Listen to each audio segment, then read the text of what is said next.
महान आचार्य चाणक्य ने कहा था कि जिस व्यक्ति ने ये समझ लिया कि क्या, कब, कहाँ और कितना बोलना है, तो उस व्यक्ति को सफल होने से कोई नहीं रोक सकता। ऐसे व्यक्ति की सफलता सुनिश्चित है। जिस तरह कमान से निकला हुआ तीर लौटकर कभी वापस नहीं आता, ठीक उसी तरह से मुंह से निकले शब्द कभी वापस नहीं आते। शब्द और भाषा हथियार है, और कमजोरी भी सही समय पर सही शब्दों के प्रयोग से इंसान परेशानियों से बच सकता है। लेकिन बिना सोचे समझे बोले गए शब्द इंसान की मुसीबत को बढ़ा देते हैं। द्रौपदी का ये बोलना कि अंधे का पुत्र अंधा ही होता है, महाभारत के युद्ध का मुख्य कारण बना था।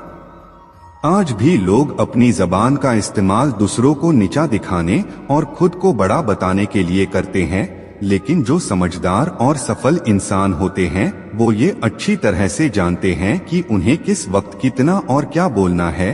साइलेंट रहने का मतलब ये नहीं है कि आपको पूरे दिन एक भी शब्द नहीं बोलना है या चुपचाप रहना है। मौन का मतलब है कि बेवजह शब्दों का प्रयोग नहीं करना है। जहाँ जरूरत है वहीं ही बोलना है, अपनी लक्ष्य पर ध्यान केंद्रित करना है। आज मैं आपको चुप रहने के साथ ऐसे फायदे बताऊंगा जिन्हें जानने के बाद आप आज से ही नहीं बल्कि अभी से उतना ही बोलोगे जितनी आपको जरूरत होगी। एक, मौन लोगों का ध्यान खींचती है।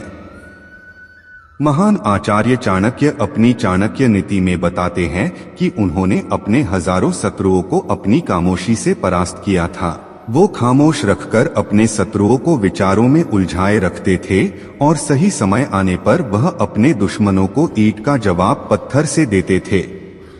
साइलेंट यानी चुप्पी किस तरह लोगों के अटेंशन को ग्रैब करती है, यह बात आप इस उदाहरण से समझ सकते हो कि जब क्लासरूम में टीचर किसी विषय पर बात करते हैं तो स्टूडेंट्स उनके बात को बिल्कुल ध्यान से सुनते हैं, लेकिन जब अचानक टीचर या स्पीकर बोलना बंद कर देते हैं तो सभी लोग आश्चर्य में पड़ जाते हैं। अरे क्या हो गया भाई, कम्युनिकेशन बंद क्यों हो गई? मैं जब स्कूल में था तब अक्सर ऐसा होता था और आपके साथ भी ऐसा हुआ होगा।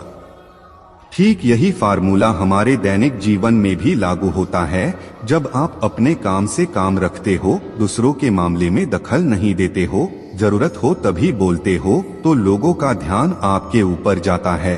और अगर आप कम बोलते हो, जरूरत हो तभी बोलते हो, तो लोग आपकी बातों को ज्यादा महत्व देंगे।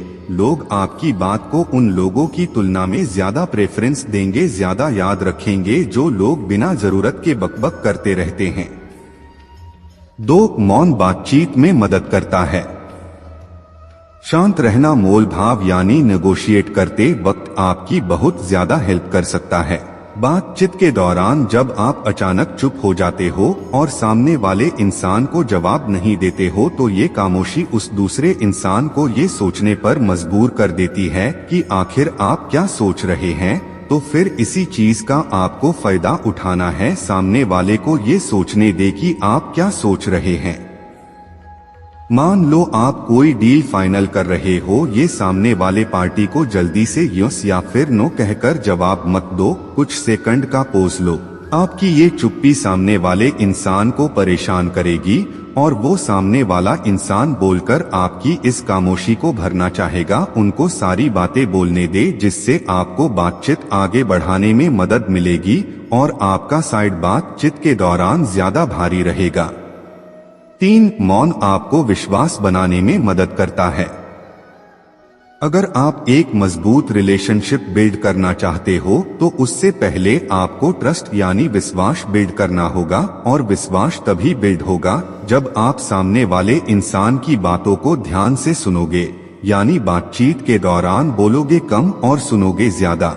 ऐसा करने से दूसरे इंसान को लगेगा कि आप एक अच्छे इंसान हो, सामने वाले की बात को अच्छे से सुनते हो, किसी को भी नजरअंदाज नहीं करते हो, और तभी तो वो आपके बातों को अच्छे से सुनेगा और ट्रस्ट बिल्ड होगा। 4, उत्तर प्राप्त करें।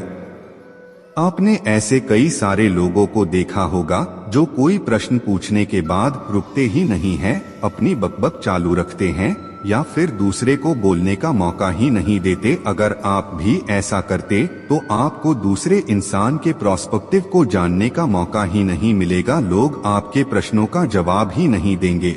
इसीलिए कोई भी प्रश्न पूछने के बाद आप साइलेंस हो जाओ। आप अपना ओपिनियन मत दो। लोगों का क्या ओपिनियन है उस बात पर, उस प्रश्न पर आप जानने की कोशिश करो, शायद आपको कुछ नया सीखने को मिल जाए।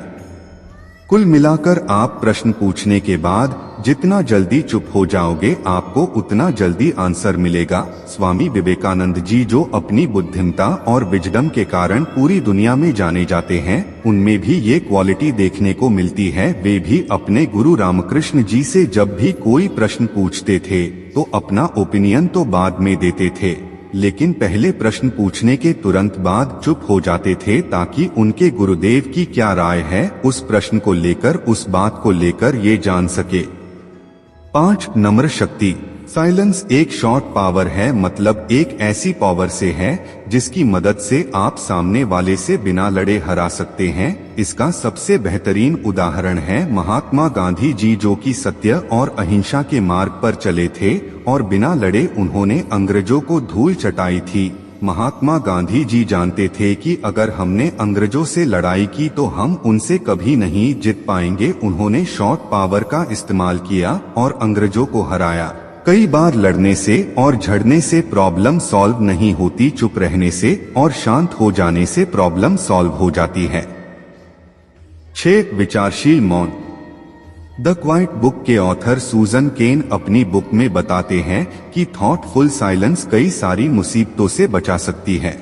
एक लड़का लैपटॉप खरीदने जा रहा था, तभी उसको रास्ते में वर्षों पुराना एक दोस्त मिलता है जो उसको बोलता है कि तुम जहां लैपटॉप खरीदने जा रहे हो उसी के पास में एक घर है, वहां ये सामान डिलीवर कर देना। वह अपने दोस्त को ना नहीं बोलता है और उसका सामान ले लेता है, लेकिन जहां सामान डिलीवर करना था वो घर उस दुकान से काफी दूर था। उसका बहुत सारा समय बर्बाद हुआ उस आइटम को डिलीवर करने में। बाद में जब वह दुकान पर पहुंचा तो वह दुकान बंद हो चुकी थी। उसे अपने दोस्त के ऊपर बहुत ज्यादा गुस्सा आया।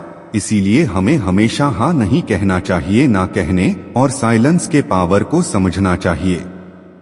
तो दोस्तों, इन सब बातों से आप ये समझ चुके होंगे कि साइलेंस में बहुत ज्यादा पावर है। साइलेंस के पावर को कम नहीं समझना चाहिए। साइलेंस आपको बहुत सारी मुसीबतों से बचा सकती है। और अगर आप भी इन बताई गई बातों को उतारते हो, जहां जरूरत हो वही बोलते हो, तो डेफिनेटली आपको बहुत